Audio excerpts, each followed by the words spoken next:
Assalamualaikum warahmatullahi wabarakatuh. Selamat pagi anak-anak. Apa kabarnya hari ini?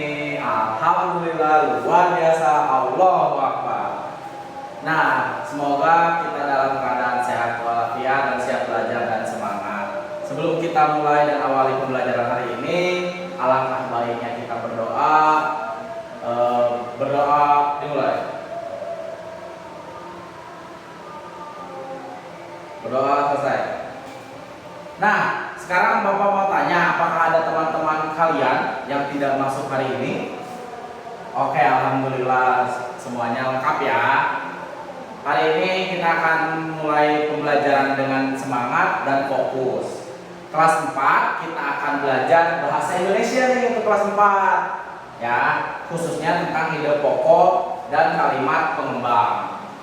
Sementara itu, untuk kelas 5 kita akan mempelajari IPA, yaitu mengenai sifat-sifat cahaya dan peristiwa pembiasa. Perhatikan instruksi Bapak dengan baik, karena kegiatan kita akan berlangsung secara bergantian antara kelas 4 dan kelas 5. Bapak akan membimbing kalian sesuai dengan kebutuhan masing-masing kelas. Sekarang mari kita siapkan buku tulis, LKS, dan alat tulis. Pastikan kalian menyimak setiap arahan dengan seksama. Sekarang untuk kelas 4 dulu nih. Mari kita mulai pelajaran bahasa Indonesia kita. Apakah kalian pernah membaca sebuah paragraf? Lalu bisa tahu kalimat utamanya. Nah, kalimat utama itu disebut ide pokok. Apa itu ide pokok? Ide pokok adalah inti dari sebuah paragraf. Biasanya terletak di awal, di tengah, ataupun di akhir paragraf. Kalimat pengembang, ada yang tahu kalimat pengembang?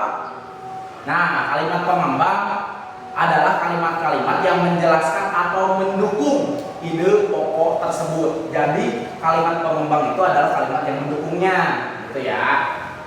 Nah, sekarang perhatikan contoh paragraf berikut ya. Lihat di LKS-nya. Air sangat penting bagi kehidupan manusia. Kita membutuhkan air untuk minum, mandi, mencuci, dan memasak. Oleh karena itu kita harus menjaga kebersihan air. Nah, ayo kita temukan ide pokoknya. Coba kalian lihat dulu di LKS-nya. Ya. Nah, kalimat pertama adalah ide pokoknya, yaitu air sangat penting bagi kehidupan manusia. Kalimat lainnya menjelaskan bagaimana air digunakan. Nah, itu adalah kalimat pengembangnya. Begitu ya. Sekarang tugas kalian coba buat satu paragraf. Ya. Pentingnya olahraga. Tuliskan ide pokoknya, lalu tambahkan 2 sampai 3 kalimat pengembang. Nanti sesudah itu dikumpulkan, dipresentasikan ke depan ya. Setiap kelompok nanti kita bagi 4 kelompok ya. Nah, sekarang kita lanjut ke kelas 4, kelas 5 nih, tentang IPA ya. Nah, hari ini IPA itu sangat menarik karena kita akan membahas tentang cahaya. Cahaya punya beberapa sifat yang bisa kita amati dalam kehidupan sehari-hari. Nah, sebelum kita mulai lagi ini kelas 5 silahkan buka buku LKS-nya ya. Nah, yang pertama, cahaya itu ya, cahaya merambat lurus. Contohnya apa? Ada di LKS.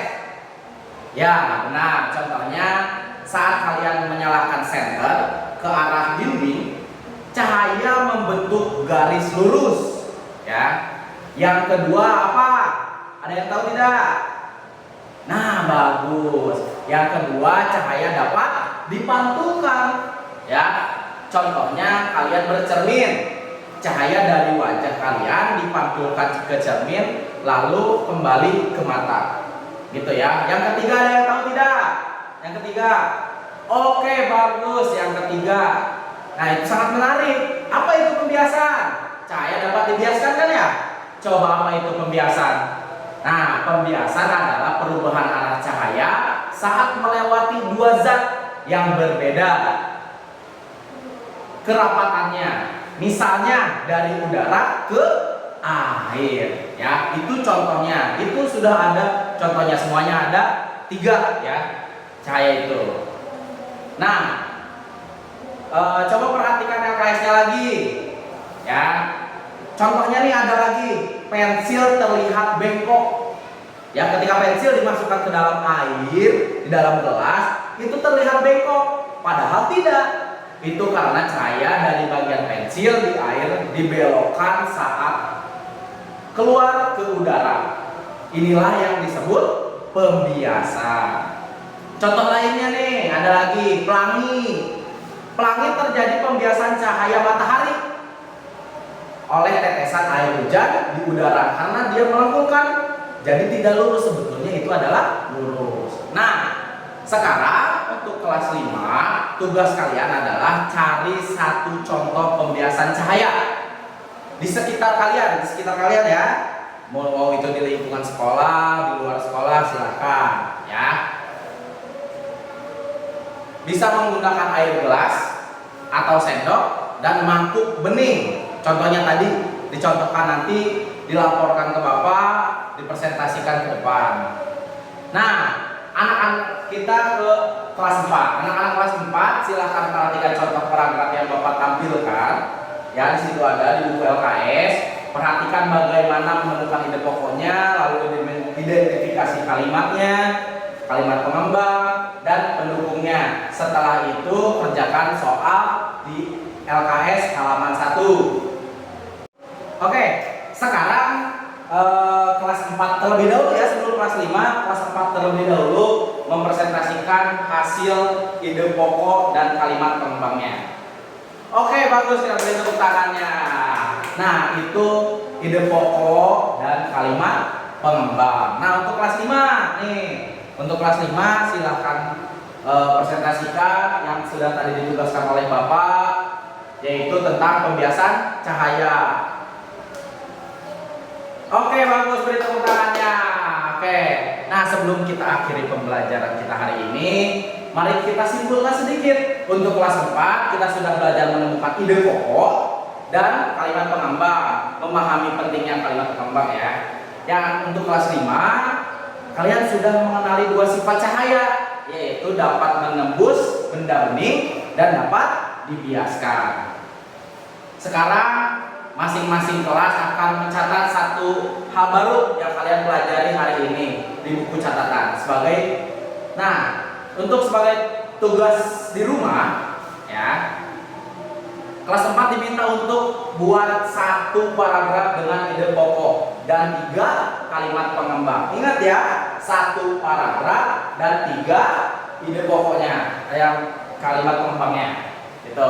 Untuk kelas 5 mengamati peristiwa pembiasan cahaya di rumah dan menuliskannya dalam bentuk laporan singkat. Jadi nanti jelaskan pembiasan cahaya itu bagaimana bisa terjadi, seperti apa bentuknya, begitu ya. Nah, mungkin cukup sekian dari Bapak. Silahkan buku tulisnya dirapikan, dimasukkan ke dalam tas. Kita siap-siap untuk pulang, gitu ya. Oke, sebelum pulang, alangkah baiknya kita berdoa dimulai. Berdoa selesai. Sekian dari Bapak. Wabillahi taufiq wal hidayah. Wassalamualaikum warahmatullahi wabarakatuh.